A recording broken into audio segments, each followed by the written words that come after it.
Hello. Hey, Coach. All right, we'll go ahead with questions. Coach, what is it you say during special teams before kickoffs to the guys about see something, won't get a penalty? See the ball off the tee, no penalties.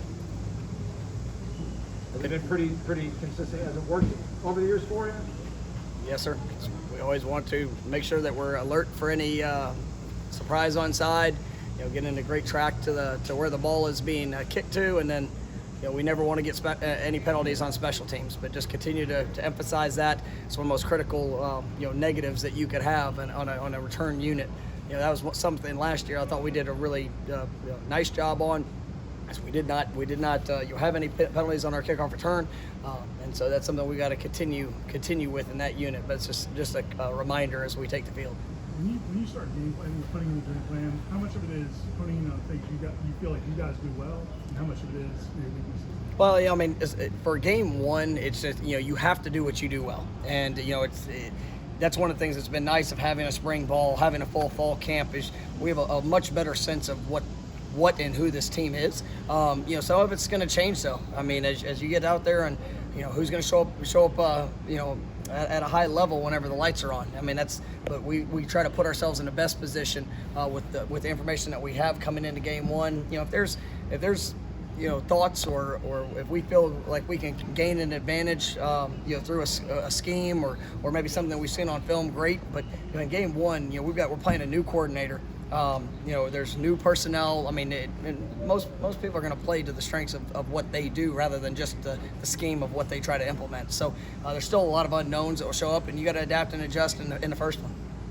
At the beginning of camp, you talked about kind of finding an identity of this team. Have you kind of figured out what the identity is? This is a team that's willing to work. It's willing to work. It's willing to push. We try to make our guys uncomfortable as often as possible so that they, in the moment when maybe things aren't going, as well as it can for them, that they can respond in the right way. We play with emotion. We play with passion. We're trying to make sure that that's a controlled passion, and part of that is going to wait to see what they do when the lights come on. But you got to prepare them for that throughout all the things we can do through 25 practices, and I like what I'm seeing. We're going to have a great week ahead in our preparation, continue to form that identity, but then it's got to show up come Sunday night. How good is Miko back? Miko is, his experience, leadership. He is definitely a calming presence. A guy that, I think has grown a lot. Even though he's an older player, has grown a lot since he first got here. And it's fun to see him compete. He loves playing the game. He really embraces the role of being a leader to others. And you always see him trying to talk to the younger players, and that's something that as a coach you love to see, because a lot of guys don't have to do that. Miko was a transfer into this program. Unfortunately, he wasn't able to play the full season last year, but he's definitely invested in the guys and is a true leader of this program. Coach, how impressive have you been with Malik going against those in terms of route running, adjusting the ball, just looking after the schools of the I mean, I think Malik has an opportunity to be a special player. We're looking for that consistency, play in and play out. And as a young player, it's something that has to be pushed. I love that. Even in the opportunity of having the spring game and playing well in that, he's really done a nice job throughout camp and being able to put quality practices back to back, and he's going to be put in a position, and so he's earned it. He's a guy that I think has unlimited potential to what he can accomplish. He's got to continue to work for that consistency. Coach, you have a relationship with the Simmons family. Can you talk about that from watching that day in the quarterback club? Can you talk about just the importance of the sport and both of you being faces in the community and Tallahassee? It's not one place to I've got a ton of respect for Coach Simmons and the job that he does there at FAMU. When I first got here, he reached out almost immediately, and we've been able to build that relationship. A lot of respect for not only what they do on the field, but the impact that he tries to make off the field as well. And a lot of I believe that it's important for both programs to represent Tallahassee the right way, and I know both programs are heading in the right direction. Obviously, with Coach Simmons' leadership and what we're trying to do here. What's the difference between a mock game and a strike? So mock game, you are like It's really more. it's lower impact. You know, we're going to go out there. It's going to be controlled, you know, very controlled tempo, but the intensity of the mental part of it is going to be at an all-time high. And so, you know, this is something that we'll go through. I think it's 55, 60 different situations that'll show up, and then I'm going to throw in as much adversity and you know, sudden change. We might have a group out, and you know, I'll pull a guy off the field due to cramp or something that could show up, a helmet coming off, and so you know, make sure that everybody's locked in. The substitutions have to be on point. Coaches, communication, organization, and so you know, it's something I always like to do, and you know, just we go through pregame. You know, we go through what that's going to look like. I want everything to be organized. I want everything to be sharp.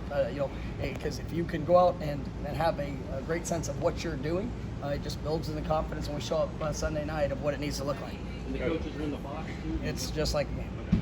Coach, do you think the crowd will have any influence next Sunday? Oh, absolutely. They better.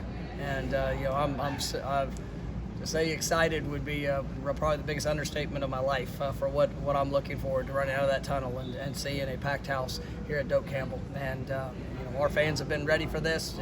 We have been ready for it, and we absolutely need them to make an incredible impact on this game.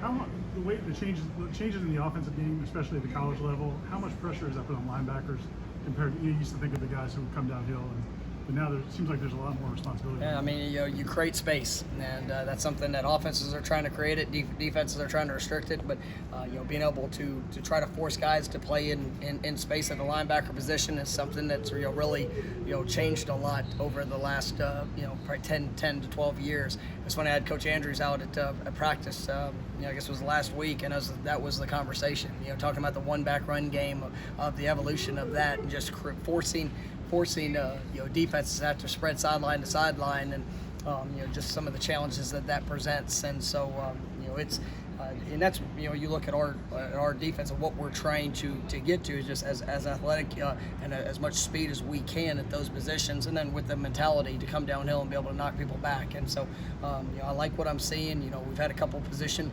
changes. We moved Jadarius Green McKnight to the full backer position. You know, he's taking to that. His guy's a runner and a hitter, and you know, coupled with Kalen DeLoach, Amari Gaynor, you know, Steven Dix, DJ Lundy. Those guys, I mean, those guys can play with speed, and so that's something that we have to see and has to show up.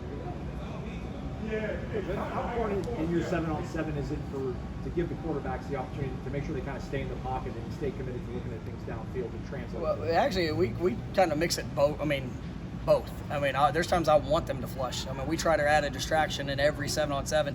You know, I want that to be a real life rep. And you know, yes, it's easy to sit back there when you're just taking a clean drop and there's nothing flashing in front of you. You know, I'll never have a rep where we don't have something flashing in front of the quarterback's face, just to try to train his eyes. You know, when you got to have the rhythm, you got to have timing, but really, you know, I also look to see even in 7-on-7 if we'll force a scramble, we'll force something to be off rhythm, and you know, how the guys adapt and adjust to that. So yes, it's good to be able to get the on-air looks, but I mean, I actually like the disruptions more. Poking. All right, no, keep going. I mean, no, you just keep waiting. You're delaying me. All right, last question. Here we go. Just wait a second and ask it. All right. Pokey and Keyshawn, are they giving you what you need leadership-wise, just production-wise right now? Those are two guys that I think, you know, really have emerged and stepped up, you know, at a high level. I mean, their love for this game, their love for their position, for this university is really at a very high level, and you're seeing them. You know, because they're surrounded by newcomers. I mean, that's a reality. And so, you know, their investment in other guys in that room and the way that they've been playing has really been impressive. So, you know, they're going to have to show up big come game day. But you could see the confidence that both those guys have. Pokey from what the experience that he had last year, and then Keyshawn from really having a full year past that knee injury. And I mean, now that's an afterthought. And you know, he's playing the game at a very high level, and I'm excited to see him come kickoff. Thanks, guys.